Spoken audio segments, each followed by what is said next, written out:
To this channel. तो मेरा नाम है हेमंत और मैं आपके साथ यहाँ डिस्कस करने जा रहा हूँ जो अगस्त सितंबर 2021 में जो जेईई मेन हुआ था हमारा 26 अगस्त से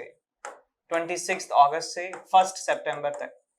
इसमें कुछ 4 दिनों में पेपर हुए थे और लगभग 9 शिफ्ट जो थी, आई थिंक 9 शिफ्ट थी। तो उनमें जितने भी सवाल थे वो सवाल हम इस सीरीज में डिस्कस करेंगे और उन सवालों को डिस्कस करने का तरीका, क्राइटेरिया क्या होने वाला है कि पहले हम मैकेनिक्स जो है वो एक साथ डिस्कस करेंगे, उसके बाद जो हमारे हीट और थर्मोडायनेमिक्स से रिलेटेड क्वेश्चंस हैं उनको एक साथ डिस्कस करेंगे, इलेक्ट्रोमैग्नेटिज्म के जो क्वेश्चंस हैं उनको एक साथ डिस्कस करेंगे और एसएचएम और वेव्स के जो क्वेश्चंस हैं उनको एक साथ हम डिस्कस करने वाले हैं, और ऐसे ही ऑप्टिक्स और ऐसे ही मॉडर्न फिजिक्स। तो ऐसे हम इन क्वेश्चंस को डिवाइड करने वाले हैं। उससे हमें आइडिया रहेगा कि जेईई मेन के किसी भी एक फेज में किस किस तरह के क्वेश्चंस पूछे जा रहे हैं, रीसेंट ट्रेंड्स में रीसेंट क्या ट्रेंड रह रहा है, और हमें आइडिया मिलेगा कि हमें प्रिपरेशन जब हम करते हैं तो हमें कौन कौन सी चीजों पर ज्यादा जो है एम्फेसाइज करना है। अगला सवाल हमारे पास है, a bomb is dropped by a fighter plane flying horizontally to an observer sitting in the plane, the trajectory of the bomb is a hyperbola, parabola in the direction of motion of plane, straight line vertically down the plane, parabola in the direction opposite to the motion of the plane।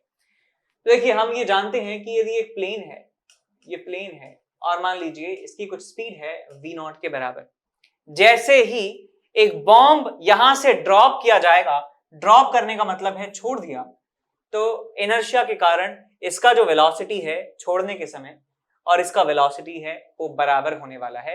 यानी कि मैं यदि ground से देखता हूं with respect to ground, इसके पास भी velocity v0 के बराबर होने वाली है और इसका एक्सेलरेशन जो है नीचे की तरफ होने वाला है g के बराबर। तो यदि ग्राउंड के रिस्पेक्ट में देखें तो हम ये जानते हैं कि इसका जो पाथ है ऐसे होता है, लेकिन हमसे पूछा है कि विद रिस्पेक्ट टू प्लेन आपको बताना है। So with respect to plane यदि मैं बात करूं, विद रिस्पेक्ट टू प्लेन, तो जो प्लेन के रेस्पेक्ट में इसका वेलोसिटी 0 के बराबर है, इसका वेलोसिटी है 0, v रिलेटिव है 0 के बराबर, और इसका एक्सेलरेशन जो है वो अभी भी नीचे की तरफ है, एक्सेलरेशन नीचे है। तो एक ऐसा ऑब्जेक्ट जिसका वेलोसिटी 0 है, इनिशियल एक्सेलरेशन इस डायरेक्शन में, तो एक्सेलरेशन की डायरेक्शन में ही वेलोसिटी चेंज होती है, तो ये बेचारा इस डायरेक्शन में ही मूव करेगा as relative to the plane. तो आंसर हमारा होगा स्ट्रेट लाइन वर्टिकली डाउनवर्ड। तो सी ऑप्शन जो है वो मैच हमारा हो जाता है, इसका आंसर हो जाएगा सी। ठीक है, यदि ग्राउंड के रेस्पेक्ट में आपसे पूछा जाता तो हम कहते हैं कि पैराबोला होगा in the direction of motion of plane. तो यदि विद रिस्पेक्ट टू ग्राउंड कहा जाए तो ऑप्शन 2 जो है टिक कर देंगे, और विद रिस्पेक्ट टू प्लेन पूछा जाए तो हम इसमें सी ऑप्शन टिक कर सकते हैं। ठीक है, और कोई भी ऑब्जर्वर हो सकता है, उसके हिसाब से आंसर जो है अलग आ सकता है। प्राइसेस बच्चों हाइक होने वाले हैं फिर से। 1 अक्टूबर से प्राइसेस बढ़ जाएंगे, अप्रोक्सीमेटली 10 to 12% प्राइसेस बढ़ जाएंगे। यानी कि अगर आप इनको सब्सक्रिप्शन के हिसाब से देखो, अगर 24 मंथ का सब्सक्रिप्शन आपको अब 56,000 में मिल रहा है, तो प्राइस हाइक होने के बाद वो आपको 62,000 के आसपास मिलेगा। ठीक है ना, ऐसे और भी है, तो जितना जल्दी हो सके आप यहाँ पे सब्सक्रिप्शन लेना है तो डिसीजन बहुत जल्दी लीजिए, बहुत जल्दी ये हाइक होने वाले हैं। ठीक है बच्चों, अब अनअकैडमी ने इतना बेहतरीन रिजल्ट दिया है बच्चों, बहुत सारे लोगों का कंफ्यूजन दूर हो गया कि भाई ऑनलाइन एजुकेशन, ऑनलाइन कोचिंग और ऑफलाइन कोचिंग में कहीं ऑफलाइन बेटर तो नहीं है। तो बच्चों ये प्रूव हो चुका है, ऑल इंडिया रैंक अनअकैडमी से ऑल इंडिया रैंक 1 आई है, तो ये इस चीज का प्रूफ है कि आप ऑनलाइन कोचिंग पे 100% फुल ट्रस्ट कर सकते हो, और इस टाइम ऑफलाइन से मेरे हिसाब से कोई भी टीचर या कोई भी चीज एक बेटर एफिशिएंसी के साथ उस पर पढ़ा सकता है। तो बच्चों इस पे ट्रस्ट रखिए, as soon as possible Unacademy का सब्सक्रिप्शन लीजिए। ठीक है ना, आपको ये ऑफलाइन से बेटर ही प्रूव होगा। ठीक है बच्चों, चलिए यहीं पे मैं आपसे विदा लेता हूं, थैंक यू, बाय बाय। अगला सवाल हमारे पास है क्वेश्चन नंबर 19। क्वेश्चन नंबर 19 क्या कहता है, if the length of the pendulum in pendulum clock increases by 0.1%, then the error in time per day is। तो एक दिन में कितना अंतर आ जाएगा। बहुत ही वाजिब सा सवाल है, काफी ज्यादा प्रैक्टिकल भी लग रहा है, ऐसा लग रहा है हाँ यार ये तो एक रियल वर्ल्ड प्रॉब्लम है कि यार घड़ी में जो है थोड़ा सा एरर है, तो एक पूरे दिन में कितना जो है वो एरर दिखाने वाली है, कितने सेकंड का एरर पूरे दिन में हमें देखने को मिलेगा। तो हम ये बात जानते हैं कि टाइम पीरियड जो होता है वो 2 pi under root of L by G होता है। इसको मैं लिख सकता हूं 2 pi L raise to the power 1/2 divided by G raise to the power 1/2। अब आप चाहें तो इसे ln लेके भी सॉल्व कर सकते हैं, चाहे तो आप इसे फर्स्ट प्रिंसिपल से भी सॉल्व कर सकते हैं, दोनों से सेम रिजल्ट हमें मिलता है। देखिए यहाँ पे बहुत सारे लोग कंफ्यूज होते हैं और फिर बहकी सी बातें करने लगते हैं, तो मैं दोनों तरीकों से आपको करके दिखाता हूँ। मैं यदि ln ले लेता हूँ दोनों तरफ तो आपको मिलेगा ln capital T is equals to ln of 2 pi plus half of ln L plus half of minus of half ln G। अब इसको डिफरेंशिएट करेंगे तो आपको मिलेगा dt by T is equals to, यहाँ पे इसको डिफरेंशिएट करेंगे, कांस्टेंट का डिफरेंशिएशन 0 आएगा, यहाँ पे आपको मिलेगा 1/2 dl बाय L और यहाँ पे आपको मिलेगा minus of 1/2 dg by G। अब हमें ये वाला जो है रिलेटिव एरर ये मैक्सिमम करना है, तो हम क्या करेंगे, इस एरर को और इस एरर को जो है ये जोड़ देना है, क्योंकि हमें ये एरर मैक्सिमम निकालना है। इस बात का मतलब क्या हुआ, इस बात का मतलब क्या हुआ, देखिए कि यहाँ लेंथ जो है पेंडुलम की उसमें कुछ एरर है, जो एक्सेलरेशन ड्यू टू ग्रेविटी है उसको नापने में यहाँ पे कुछ गलती हुई है, ये टाइम पीरियड में एरर है। तो हम मैक्सिमम एरर निकालना चाहते हैं हमेशा कि कितना मैक्सिमम एरर आ सकता है इन दोनों क्वांटिटीज में एरर की वजह से। तो हम क्या करेंगे कि वर्स्ट केस सिनेरियो जो है अज्यूम करते हैं कि साला लेंथ भी जो है वो उसमें भी गड़बड़ है और जी है उसमें भी गड़बड़ है, तो मैक्सिमम कितना गड़बड़ इसमें हो सकता है, इस तरीके से एरर कैलकुलेट किया जाता है। और यही हमारे लिए यूजफुल होता है कि कितना मैक्सिमम टॉलरेंस हमें रखना चाहिए, कितना मैक्सिमम गड़बड़ जो है इसमें हो सकता है। क्योंकि यदि मिनिमम पूछा जाए तो मिनिमम तो 0 एरर हो सकता है, मिनिमम का कोई जो है लिमिट नहीं है, लेकिन मैक्सिमम हमें जो है चाहिए, बिकॉज मैक्सिमम की एक लिमिट है भाई, ये मैक्सिमम हो सकता है, इससे ज्यादा एरर नहीं होगा। तो इसलिए यहाँ पे हम माइनस से प्लस कर देते हैं, तो ये रिलेशन आ गया। 100 से मल्टीप्लाई करेंगे तो यहाँ पे percentage error in time period, percentage error in length and percentage error in g. अब इसी बात को हम ऐसे भी लिख सकते हैं फर्स्ट प्रिंसिपल से। फर्स्ट प्रिंसिपल से क्या करते हैं, हम L की जगह L प्लस डेल्टा L लिखते हैं, G की जगह G प्लस डेल्टा G करते हैं, बाइनोमियल से उसका एक्सपेंशन करते हैं, हायर पावर को नेग्लेक्ट करते हैं। तो वहां से हमें जो मेथड मिलता है वो मिलता है कि delta T by T direct लिख सकते हैं, बिना ये सब किए डायरेक्ट लिख सकते हैं। Delta T by T is equals to half of delta L by L और plus half of delta G by G। यहाँ पे G में कोई भी दिक्कत नहीं है, G में जो एरर है वो 0 है, तो इसे आप 0 कर सकते हैं। ठीक है, ये रिलेशन मैंने डायरेक्ट लिख दिया बिना ln लिए फर्स्ट प्रिंसिपल से। ठीक है, एनसीईआरटी में ये वाला मेथड दिया है, आप पढ़ सकते हैं। अब यहाँ पे मैं ये मुझे मिल चुका है और यहाँ से भी सेम रिजल्ट मुझे मिला है, आप जो चाहें यूज कर सकते हैं। डेल्टा टी बाई, अच्छा एक चीज और बताना चाहूंगा मैं, फर्स्ट प्रिंसिपल जब हम करते हैं तो वहां पर जो एरर है 10% से कम होना चाहिए, ये एक रूल होता है। जो एरर है वो 10% से कम होगा तब आपका रिजल्ट एक्यूरेट मिलने वाला है, और भी जितना ज्यादा कम होगा उतना ज्यादा एक्यूरेट रिजल्ट यहाँ पे मिलेगा। बड़े एरर्स के लिए ये रिजल्ट एक्यूरेट नहीं देता है रिजल्ट आपको। ठीक है, ये रिजल्ट एक्यूरेट आंसर नहीं देता है आपको। सो हमें यहाँ से पता है कि टाइम पीरियड जो होता है वो होता है हमारे पास सिंपल पेंडुलम वाले एक्सपेरिमेंट में t बाय n, तो वहां से मैं डेल्टा t बाय टी और इसको लिख सकता हूँ delta small t by small t, और ये किसके बराबर है, half of delta l by l। तो यहाँ से delta t divided by t is equal to मिल जाता है half into 0.1 is equal to 0.05। तो यहाँ से बेटा डेल्टा t की वैल्यू मैं लिख सकता हूँ 0.05 इंटू टी, तो यहाँ से डेल्टा टी की वैल्यू मिल जाती है 0.05। और टाइम कितना है एक दिन में, सेकंड में बताइए कितना है टाइम, 24 घंटे इंटू 3600 सेकेंड्स। सो 24 इंटू 3600 यहाँ पे मैं लिख सकता हूँ। तो ये 2 0 से 2 0 कैंसिल आउट हो जाएंगी, 24 पंजे 120 इंटू 36 कर दीजिए। सो डेल्टा टी आपको ये मिल जाने वाला है, और delta T by T is equal to this 0. अच्छा ये परसेंटेज में है, ये परसेंटेज में था तो यहाँ पे मुझे 100 से डिवाइड और करना होगा, 100 से डिवाइड और मुझे यहाँ पे करना होगा 100 से डिवाइड। ठीक है, तो यहाँ से मल्टीप्लाई करिए, 12 × 72 2 7 12 36 और 7 43 43। तो यहाँ से 1 2 4.32 जो है हमारे पास सेकंड का अंतर आना चाहिए। सो हमारे पास आंसर हो जाता है 4.32। एक बार और चेक कर लीजिए, 4.32 ये आएगा, 2 0 हट जाएंगी। सो 36 से ज्यादा आएगा तो 43.2 आना चाहिए आंसर, 43.2। तो बी नहीं, सी ऑप्शन जो है हमारा यहाँ पे करेक्ट हमें मिलने वाला है। ठीक है, अब हम चलते हैं आगे अगले सवाल की तरफ। अगला सवाल हमारे पास है, 2 blocks of masses 3 kg and 5 kg are connected by a metal wire going over a smooth pulley। तो ये डायग्राम यहाँ पे मैं बना देता हूँ, जो सवाल में आपको दिया हुआ था यहाँ पे दिखाया नहीं है टेक्निकल रीजंस की वजह से। तो यहाँ हमारे पास एक ब्लॉक है जिसका मास है 3 kg, एक हमारे पास ब्लॉक है जिसका मास है 5 kg। दोनों को रिलीज कर दिया जाता है रेस्ट से इस पूरे सिस्टम को। अच्छा नहीं, मतलब करेंगे ही of course. The breaking stress of the metal is this much, यानी कि इस रस्सी का जो ब्रेकिंग स्ट्रेस है आपको दिया हुआ है। So what is the minimum radius of the wire, wire का मिनिमम रेडियस कितना होना चाहिए, ये आपसे पूछा गया है। तो हम जानते हैं इस पूरे सिस्टम को जब रिलीज किया जाएगा तो इसमें जो टेंशन है बराबर होने वाली है, और इस टेंशन का डायरेक्ट फॉर्मूला हमारे पास होता है 2 times m1 m2g divided by m1 plus m2। 2 3 5 10 5 3 8, और ये आ जाएगा आपके पास 2 से चला गया 4 बार, 2 से चला गया 2 बार, ये चला गया 5 5 25 75/2 75/2 न्यूटन आपके पास टेंशन आ जाती है। और इस टेंशन को मैं ऐसे लिख सकता हूँ, tension is equal to breaking stress which is 24/π into 10 to the power 2 into breaking stress हो गया इंटू एरिया हमें लिखना है, इंटू पाई r स्क्वायर आप कर सकते हैं इसे। सो पाई से पाई कैंसिल आउट हो जाता है।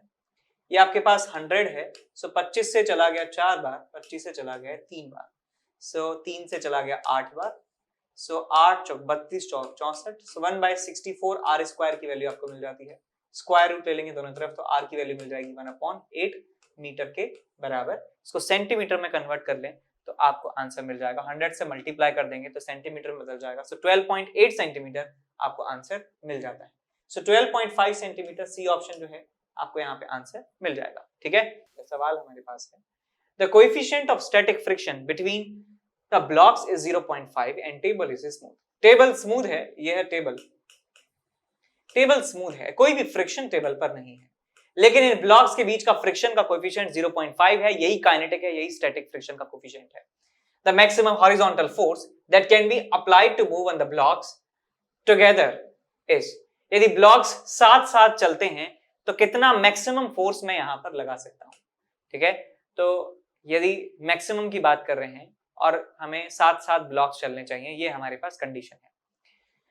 तो पहले आप इन दोनों ब्लॉक से पूछिए कि यार दिक्कत क्या है, यदि इनफाइनाइट फोर्स लगाते हैं तो तुम दोनों क्यों नहीं चल रहे हो साथ में।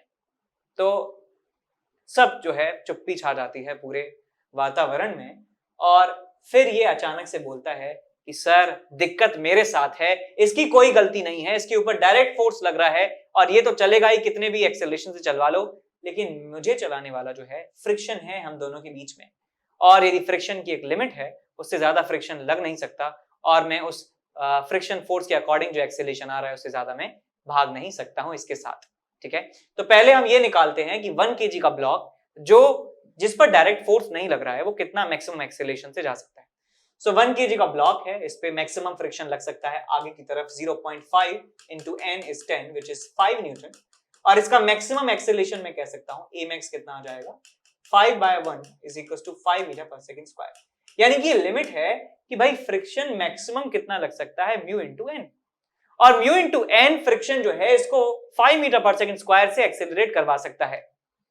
तो हमें यहाँ पे लिमिट पता चल चुकी है उस ब्लॉक की जिस पर डायरेक्ट फोर्स नहीं लग रहा है, दिस इज 5 मीटर पर सेकंड स्क्वायर।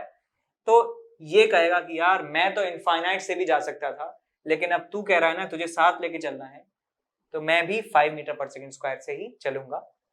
तो यहाँ पे हम लिखेंगे ये 1 + 2 = 3 kg का पूरा सिस्टम है, इस पर फोर्स लग रहा है टोटल F के बराबर, फ्रिक्शन फोर्स आपस में कैंसिल आउट हो जाएगा, ऊपर वाले पे फ्रिक्शन आगे की तरफ, नीचे वाले फ्रिक्शन पीछे की तरफ, पूरे सिस्टम का फ्री बॉडी डायग्राम बनाएंगे तो ये दोनों आपस में कैंसिल आउट हो जाएंगे। तो हॉरिजॉन्टल में नेट फोर्स है F के बराबर, और एक्सेलरेशन कितने से जा सकते हैं, ये 5 मीटर पर सेकंड स्क्वायर के बराबर। क्यों जा सकते हैं, बिकॉज ऊपर वाले को साथ में लेके चलना है तो लिमिटेशन हमारी बन जाती है। ठीक है, तो यहां से आपको मिल जाता है F = mass which is 3 into acceleration 5 = 15 Newton.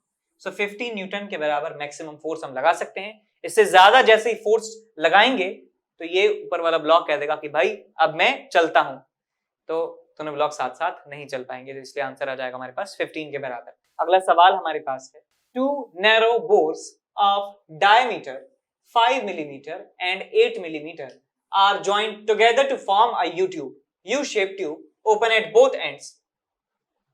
तो यहाँ आप देख सकते हैं कि U-tube जो है यहाँ पे बना दिया गया है. Tube contains water हमारे पास है, water का contact angle 0 होता है. What is the difference in the level of two limbs of the tube? Take surface tension of water is this, angle of contact is 0, G की value 10, density of water is this. तो बताना है कि क्या what is the difference in the level of two limbs.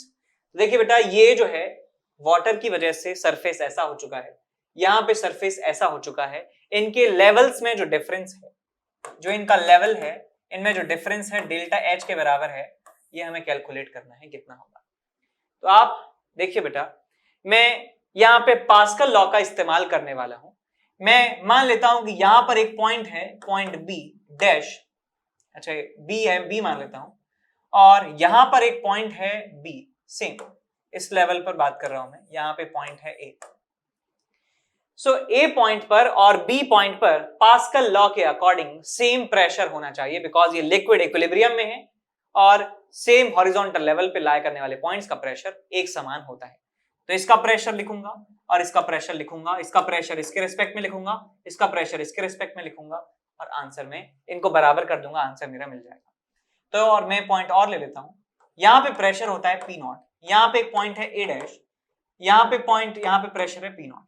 तो भाई पहले आप देखिए ए डैश पे प्रेशर और पी नॉट में प्रेशर में जो बाहर जो पॉइंट है वहां पे प्रेशर में रिलेशन होता है.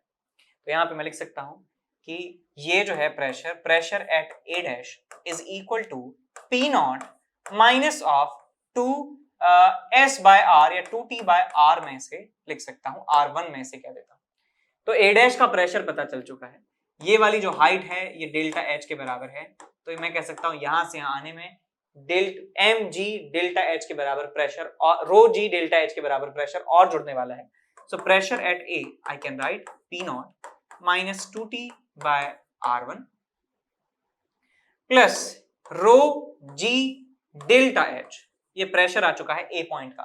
अब प्रेशर बी पॉइंट का लिखता हूं मैं कह सकता हूं कि यहां का प्रेशर ज्यादा है, यहां का प्रेशर कम है. So pressure at B is equal to P naught minus of 2t divided by R2. तो ये प्रेशर बी का हो गया. दोनों प्रेशर्स को आप बराबर कर दीजिए तो आपको मिल जाएगा P naught minus 2t divided by R1 plus rho ji delta H is equal to आपको मिल जाएगा P naught minus 2t divided by R2. ये वाला मैंने R1 R1 R2 दिया हुआ है. तो यहाँ पी नॉट से पी नॉट आपस में कैंसिल आउट हो जाता है. इसको इधर ले जाइए. So rho ji delta H is equal to 2t को कॉमन ले लीजिए, 1 upon R2 minus 1 upon R1. तो सॉल्व करिए इसको. यहां से रो की वैल्यू कितनी है, वाटर है तो 1000 किलोग्राम पर मीटर क्यूब होगा. जी की वैल्यू है 10, डेल्टा एच निकालना है 2 into T. Surface tension 7.3 divided bye 100, 7.3 divided bye 100 और 1 अपॉन R2 और 1 अपॉन R1. R2 हमारे पास है 4 और ये हमारे पास है 2.5. डायमीटर दिए हैं, हमें रेडियसेस चाहिए. So this is 2.5 which is 5/2 और ये आपके पास है 4. तो लिखिए इनको. सो इट्स 5/2 का हो जाएगा 2/5. सो नहीं 8 लिखना है, 4 लिखना है. सो 1 अपॉन 4 माइनस 1 अपॉन R1 ये है 5/2. ठीक है. और ये 1 अपॉन मिलीमीटर है तो यहाँ पे मुझे 1000 से मल्टीप्लाई करना होगा. ठीक बात है, जिससे ऐसा यूनिट में कन्वर्ट हो जाए. सो एक 1000 से एक 1000 कैंसिल आउट हो गया. यहाँ पे आपके पास है ये 10 है, इसको नीचे ले जाइए तो आपको मिल जाएगा delta H is equal to 2 times 7.3 divided by 1000 और यहाँ 5 और माइनस 8 माइनस 3/20. सो माइनस 3/20 आपको यहाँ पे मिलेगा और ये है साहब. तो यहाँ से 2 से आप ये हटा सकते हैं. 3 तिया 9 और 3 सत्ते 21. सो 21.9 है ऊपर और नीचे आपके पास है 1000 इंटू 10. ये डेल्टा एच की वैल्यू है. हमें निकालनी किसमें है, हमें मिलीमीटर में निकालनी है. तो आपको ये मिल जाएगा. सो 2.19 मिलीमीटर आपको आंसर मिल जाता है. 2.19 मिलीमीटर आपको आंसर यहाँ पे मिल जाएगा। ठीक, तो यहाँ पे हुआ क्या है कि माइनस में क्यों आया हमारा आंसर, एक बार चेक कर लेते हैं माइनस में आंसर क्यों आया हमारा। क्या डायग्राम सही दिया है, ये हमारे पास रेडियस कम है तो प्रेशर का डिफरेंस ज्यादा होना चाहिए, ये हमारे पास P0 है। और अच्छा ठीक है, हो सकता है डेल्टा एच नेगेटिव हो, यानी कि जो लेवल्स हैं वो उल्टे दे रखे हों। ठीक है, कोई बात नहीं, हमारा मैग्नीट्यूड सही आ गया। डेल्टा एच पॉजिटिव नेगेटिव कुछ भी हो सकता है। डेल्टा एच नेगेटिव का मतलब होगा कि ये ऊपर ये नीचे है ना, देख लीजिए, है ना। ठीक है, अब चलते हैं आगे अगले सवाल की तरफ। अगला सवाल हमारे पास है, initial mass of rocket is 1000 kg। एक रॉकेट का इनिशियल मास है 1000 kg के बराबर। Calculate at what rate the fuel should be burned so that the rocket is given an acceleration of 20 meter per second square. The gases come out at the relative speed of 500 meter per second with respect to the rocket. G की value 10 लेना है। तो ये हमारे पास rocket है जी, rocket का initial mass है 1000 kg, इसको एक्सेलरेशन दिलवाना है 20 मीटर पर सेकंड स्क्वायर का, और जो गैसेस निकल रही हैं वो गैसेस निकल रही हैं रिलेटिव स्पीड 500 मीटर पर सेकंड से। तो बताना है कि किस रेट से फ्यूल बर्न होना चाहिए। तो इसका फ्री बॉडी डायग्राम यदि आप बनाएं तो आपको यहां मिलेगा नीचे mg के बराबर फोर्स, ऊपर थ्रस्ट फोर्स मिलेगा गैसेस की वजह से, वो होगा Vr इंटू dm/dt, और एक्सेलरेशन इसका होने वाला है a is equal to 20 metre per second square. तो यहाँ पे मैं लिख सकता हूं न्यूटन सेकेंड लॉ का इस्तेमाल कर सकता हूं, Vr into dm/dt minus mg is equal to mass into acceleration. तो यहां से आपको मिल जाएगा Vr which is 500 into dm/dt is equal to mg plus ma। इसका इनिशियल मास कितना है 1000 के बराबर, और यहाँ पे 10 से मल्टीप्लाई करेंगे m इंटू a तो आ जाएगा 1000 इंटू 2000 20,000 आपको मिल जाएगा, प्लस 20,000। सो आपको dm/dt की वैल्यू मिलने वाली है 30,000 डिवाइडेड बाय 500, 0000, 5 से चला गया ये, 5 6 60। सो dm/dt जो है आपको 60 किलोग्राम पर सेकंड मिल जाता है, 60। तो आंसर कौन सा आ जाएगा हमारे पास, डी ऑप्शन। ठीक है, अगला सवाल हमारे पास है, a uniform chain of length 3 metre, uniform chain है जिसका लेंथ 3 मीटर है, and mass 2 kg overhangs a smooth table with 2 meter laying on the table. If K is the kinetic energy of the chain in joule as it completely slips off the table, then the value of K is, take G is equals to 10 meter per second square. ये सवाल बहुत ही ज्यादा generic है और ठीक ठाक सवाल है। ठीक है, बहुत बार आपने जरूर किया होगा, HCV की है, HCV में है ऐसे सवाल। ठीक है, तो यदि आपको इनमें दिक्कत आती है तो जरूर आप इन पर काम करें, इनकी प्रैक्टिस करें HCV से यहां पर समझकर। तो सवाल कुछ ऐसा है कि एक टेबल है और इस टेबल पर एक रस्सी लगी है जिसका लेंथ किसके बराबर है, 3 मीटर के बराबर है, और जिसमें 2 मीटर पार्ट जो है वो ऐसे टेबल पर रखा हुआ है। कुछ इस तरीके की सिचुएशन है। ये हमारे पास रस्सी है और रस्सी में ये हमारे पास 2 मीटर है और ये हमारे पास 1 मीटर है। स्मूथ सरफेस है, इसको छोड़ दिया जाता है तो हम जानते हैं क्या होने वाला है, ये जो पार्ट है नीचे की तरफ आएगा और ये वाला पार्ट आगे की तरफ मूव करेगा। तो ये कंडीशन ऐसी बन जाएगी जब रस्सी पूरी गिर चुकी होगी, यानी कि हॉरिजॉन्टल टेबल पर कोई भी रस्सी का पार्ट नहीं बचा होगा, तब ऐसे ये नीचे गिर रही होगी। ये आपके पास 3 मीटर लेंथ पूरा आ चुका है। अब एक स्टैंडर्ड रिजल्ट आपको यहाँ पे इस्तेमाल करना है, याद रखना होगा।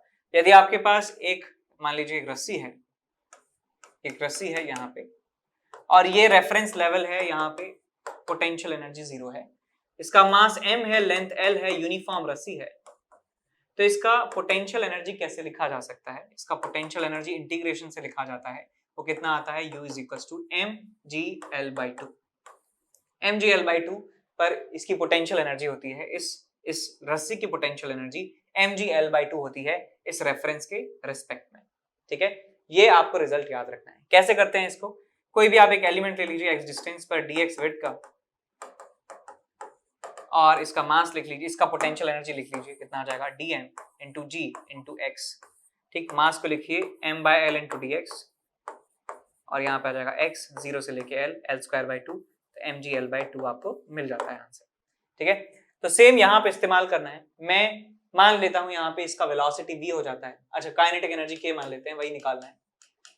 और रेफरेंस में मान लेता हूँ, इस हॉरिजॉन्टल टेबल को रेफरेंस मान लेता हूँ, पोटेंशियल एनर्जी 0। यहाँ पे पोटेंशियल एनर्जी जो है वो 0 के बराबर है। तो मैं कंजर्वेशन ऑफ मैकेनिकल एनर्जी का इस्तेमाल करूंगा कि k initial plus u initial is equal to k final plus u final. देखिए बेटा, पहले काइनेटिक एनर्जी 0 थी बिकॉज रेस्ट से इनको रिलीज किया है। इनिशियल पोटेंशियल एनर्जी, ये रेफरेंस मैंने माना है, तो इस हॉरिजॉन्टल पार्ट का कोई भी पोटेंशियल एनर्जी नहीं आएगा, 0 पोटेंशियल एनर्जी मैं कह सकता हूं इस वाले पार्ट का होगा। लेकिन इस वाले पार्ट का पोटेंशियल एनर्जी हो जाएगा mgl/2 माइनस में minus of mgl/2 1/2। Final kinetic energy k final मान लेता हूं, और फाइनल पोटेंशियल एनर्जी जो है ये सेंटर कहां है इसका 3/2 पर, तो माइनस में पोटेंशियल एनर्जी हो जाएगी, मास है 3 mgh विच इज माइनस 3/2। तो यहां आ जाएगा बेटा आपका minus of 5 is equal to k final, और ये आपके पास है ना 2 से गया 5, 45 माइनस 45, सो k फाइनल आपको मिल जाता है 40 जूल के बराबर। सो फाइनल काइनेटिक एनर्जी उस पूरी चेन की होने वाली है 40 जूल के बराबर, आंसर आ जाएगा 40। ठीक है।